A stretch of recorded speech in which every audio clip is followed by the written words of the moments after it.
Title: Mining Disputes, a Complex Web of Interests Across the U.S.-Canada Border. Intro music, Midnight to 0:30. Host: Welcome to Borderlands, a podcast exploring the intricacies of international relations and territorial disputes. I'm your host, Naim. Today, we're examining a contentious issue that has been simmering beneath the surface of U.S.-Canada relations, the dispute over mines along their shared frontier. This is not just a matter of economic interests but also deeply involves Indigenous groups, adding a layer of complexity to an already challenging situation. Segment 1, Introduction to the Dispute, 0:30 to 5 o'clock. Host: The U.S. and Canada, known for their amicable relationship, are facing a growing disagreement over mining rights along their border. The dispute centers on several mines, particularly those rich in critical minerals like nickel and copper, which are essential for the production of electric vehicle batteries and renewable energy technologies. Both countries recognize the strategic importance of these resources, leading to an increased interest in exploiting them. However, the geography of the borderlands, with its unique cultural and legal contexts, complicates these extraction efforts. Segment 2, The Role of Indigenous Groups, 5 to 10 o'clock.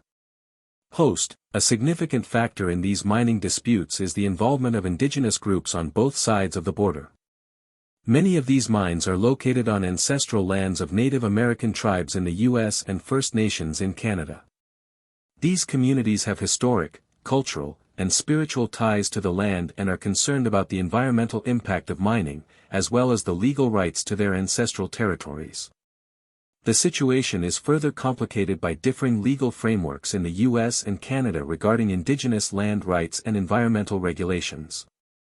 Segment 3, Environmental and Legal Considerations, 10 to 1500 hours. Host: Beyond the cultural and historical aspects, there are significant environmental concerns. Mining operations can have devastating effects on local ecosystems, including water pollution and habitat destruction.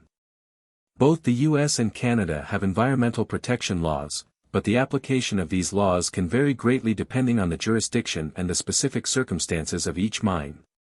Additionally, the legal status of Indigenous lands and the rights of their inhabitants to approve or veto mining projects are subjects of ongoing debate and legal challenge. Conclusion: 15 to 1600 hours. Host: The dispute over mines along the U.S.-Canada border highlights the complex interplay between economic interests, environmental concerns, and Indigenous rights. As both countries navigate these challenges, it's clear that a balanced approach, considering all stakeholders and respecting the sovereignty of Indigenous peoples, is essential. Thank you for joining us on this episode of Borderlands. For more information and to explore this topic further, please visit our website. Outro music, 16 to 1630. Host: Join us next time for another in-depth look at the world's most pressing border issues. Until then, goodbye from Borderlands.